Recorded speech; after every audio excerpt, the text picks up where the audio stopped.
Hello student, fine coaching classes के video lecture में आपका स्वागत है। आज हम देखते हैं कि आवेग देखेंगे। आवेग होता क्या है और आवेग पर एक न्यूमेरिकल देखेंगे। थोड़ा सा देखिए, बाहर से आवाज़ आ रही है तो आप लोग कंप्रोमाइज़ कर लीजिएगा। देखिए, एक्चुअली आवेग होता क्या है। आवेग जब किसी वस्तु पर बड़े परिमाण का बल अत्यंत अल्प समय के लिए, मतलब किसी वस्तु पर बड़ा बल। जैसे हम क्या करते हैं, अगर हथौड़े से कील पर मारते हैं तो जो कील होता है दीवार में धंस जाती है। ठीक, मतलब हम भारी बल लगाते हैं तभी न जो है कि कील दीवार में धंसता है। तो उसी को कह रहा है कि किसी वस्तु पर बड़े परिमाण का बल अत्यंत अल्प समय के लिए। लेकिन हथौड़ा कील के संपर्क में कितना समय तक रहता है? बहुत, मतलब एकदम अल्प समय का मतलब एकदम तनिक समय लेता है। तनिक समय का मतलब डेल्टा टी। ठीक, मतलब क्षण भर के समय के लिए हम इसको डेल्टा टी से लिखते हैं। तो बल हमारा क्या होता है? बल किसी बड़े परिमाण का जो होता है, आवेग होता है, सॉरी, आवेग किसी वस्तु पर बड़े परिमाण का बल बहुत छोटे समय के लिए लागू हो, उसी को हम आवेग कहते हैं। मतलब आवेग क्या होता है? बल और समय के गुणनफल होता है। समय और बल के गुणनफल को ही हम जो है कि आवेग कहते हैं। ठीक, तो आवेग का फार्मूला हम जानते हैं। आवेग को हम आई से डिनोट करते हैं। आवेग एक्चुअली एक सदिश राशि है। सदिश राशि है तो हम जानते हैं कि आवेग का फार्मूला क्या होता है। आवेग बराबर होता है बल मतलब ये डेल्टा टी, मतलब ये समय। ठीक, ये समय हो गया, समय अंतराल जिसको बोलते हैं। ठीक, आवेग का ये फार्मूला हो गया। और इसका हम बीमा में बताएंगे कि mLT माइनस पावर 1 होता है।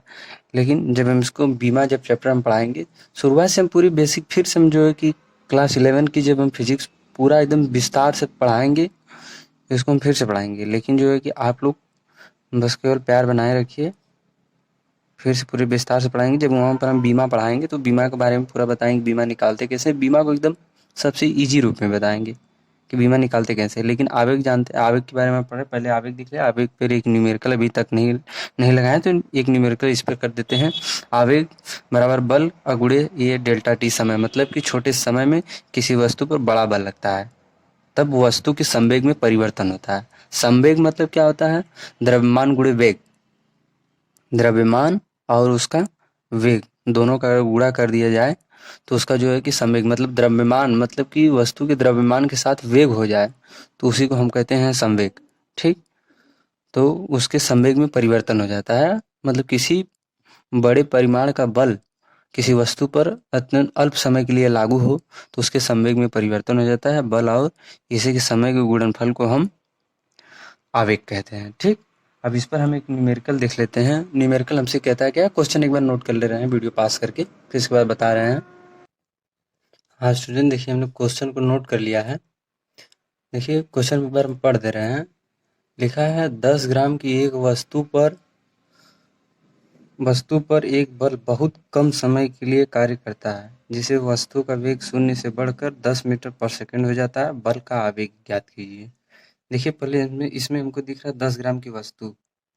वस्तु कितना है? 10 ग्राम का। ठीक, 10 ग्राम की वस्तु है, इसको हम किलोग्राम में चेंज कर लेते हैं। ठीक, जब हम किलोग्राम में चेंज कर लेंगे तो 10 गुणे, हम जानते हैं 1 किलोग्राम में 1000 ग्राम होता है तो उसमें 3 जीरो लगते हैं। तो इसमें हम क्या कर लेते हैं, 10 की पावर -3 कर लेते हैं। इसके बटा में करते हैं, लेकिन हमको गुणा कराना तो ऊपर कर लेंगे तो ये माइनस में आ जाएगा। ठीक, अब देखिए ये हो गया 10 ग्राम, मतलब किलोग्राम में कन्वर्ट हो गया। अब फिर दिया क्या है? हाँ देखिए, बहुत कम समय के लिए कार्य करता है, समय दिया नहीं, जिसे वस्तु का वेग शून्य से बढ़कर 10 मीटर पर सेकंड हो जाता है। मतलब पहले प्रारंभिक वेग उसका क्या था, यहाँ पर हम लिख लेते हैं, यहाँ पर लिख लेते हैं प्रारंभिक वेग। ठीक, प्रारंभिक वेग कितना है?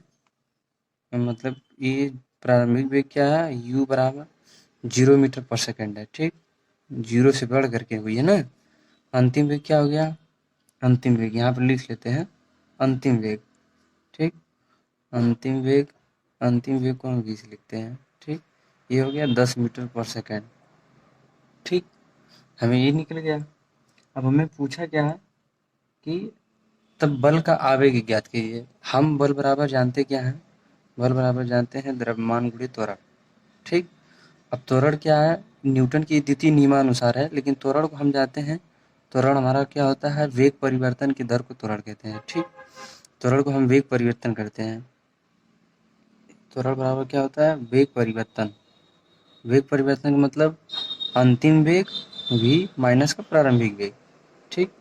मतलब परिवर्तन का दर को ही हम त्वरण कहते हैं, ठीक। तो ये देखिए हमारा जो कि यहाँ पर वेग परिवर्तित हो रहा है, पहले वस्तु का वेग 0 से बढ़कर 10 मीटर पर सेकंड, पहले उसका वेग 0 था, लेकिन बाद में चल करके उसका वेग जो है कि 10 मीटर पर सेकंड हो गया, ठीक। तो हम यहाँ पर अगर हम रख लेंगे, देखिए ए का मान अगर हम वेग परिवर्तन रख लेंगे तो वेग परिवर्तन दर को त्वरण कहते हैं, तो हम लिख लेंगे, अभी हमारा फार्मूला उठा ए की जगह पे ये रख लेते हैं, ठीक। ये हो जाएगा m इंटू का v माइनस का u, ठीक। अब हमें जो है कि देखिए ये हमें क्या हो गया, द्रव्यमान और गुणे वेग हो गया। तो हमने कहा था संवेग मतलब किसी कम समय के लिए कार्य कर रहा है ना, तो हमने बताया था कि जब वस्तु किसी जब बड़े परिमाण का बल किसी वस्तु पर अल्प समय के लिए लगे तो उसके संवेग में परिवर्तन होता है, और संवेग होता है क्या, द्रव्यमान गुणे वेग होता है, ठीक। तो देखिए द्रव्यमान तो यम ही है और वेग है, वेग हमारा परिवर्तित हो रहा है, तो परिवर्तित वेग को हम निकाल लिए।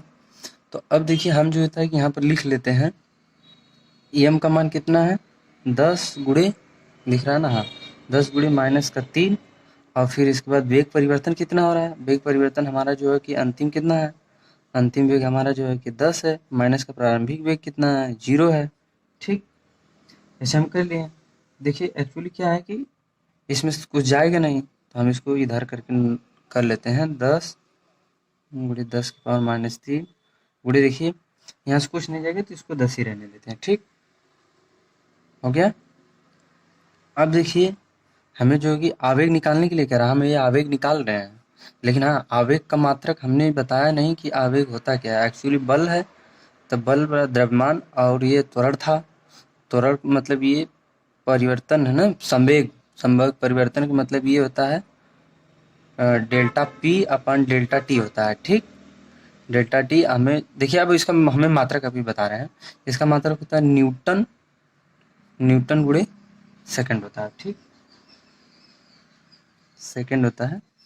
तो हम देखिए इसका, देखिए ये 1 0 माइनस में है, ये देखिए माइनस का 3 है, यहाँ पर 1 प्लस है, तो इसको 1 0 से इसको निपटा देंगे, ये से कट जाएगा तो ये बचेगा 10, और 10 के बड़े माइनस का 2 बचेगा, ठीक। अ, हाँ देखिए एक्चुअली सॉरी, देखिए 1 मिनट, हाँ देखिए उसमें क्वेश्चन जो है कि गलत लगाया हुआ था। अब इसमें हम देखते हैं कि देखिए इसे दशमलव है, अगर हम भाई देखिए 10 दिया होता है, अगर हम जो है कि इसे हम जो है कि 10 से अगर भाग ही देते हैं, अगर हम इसे 10 भाग देते थे, हमारा पॉइंट मतलब 2 अंक पे लगता है, ठीक। हम इसे जो है कि माइनस का है तो पॉइंट को 2 अंक पे अगर लगाएंगे, लगाएंगे तो हमारा आ जाएगा पॉइंट, मतलब यहाँ पर आ जाएगा 1, और न्यूटन, न्यूटन इंटू सेकेंड, ठीक। आवेग दिया है तो हमें आवेग, आवेग देखिए निकल गया, ठीक। ये हमारा आंसर हो जाएगा, मतलब कि कितने आवेग, कितने मतलब आवेग कितना लग रहा है, 0.1 न्यूटन सेकंड का मतलब आवेग लग रहा है। अगर हमारा वीडियो आपको अच्छा लगा तो प्लीज़ हमारे चैनल को लाइक और सब्सक्राइब जरूर कीजिएगा, थैंक यू। ताकि देखिए सब्सक्राइब की अगर कर देते हैं तो वहाँ पर जो है कि बेल आइकन मतलब घंटी का बटन जरूर दबाइए, ताकि अगली अगर वीडियो अगर आए तो आपको जरूर दिखे, आपका नोटिफिकेशन उसको मिल जाए। देखिए चैप्टर तो हम पूरा विस्तार से पढ़ाएंगे, विस्तार से पढ़ाएंगे, तब आपको और अच्छा मतलब लगेगा पढ़ करके, और मतलब केमिस्ट्री को फील चाहिए पढ़ने के लिए। तो हमारे चैनल को अगर आप सब्सक्राइब कर लेते हैं तो हम जरूर है कि केमिस्ट्री हम पूरा जो है कि सिखाने का आपसे वादा कर रहे हैं, जरूर हम केमिस्ट्री सिखाएंगे, थैंक यू।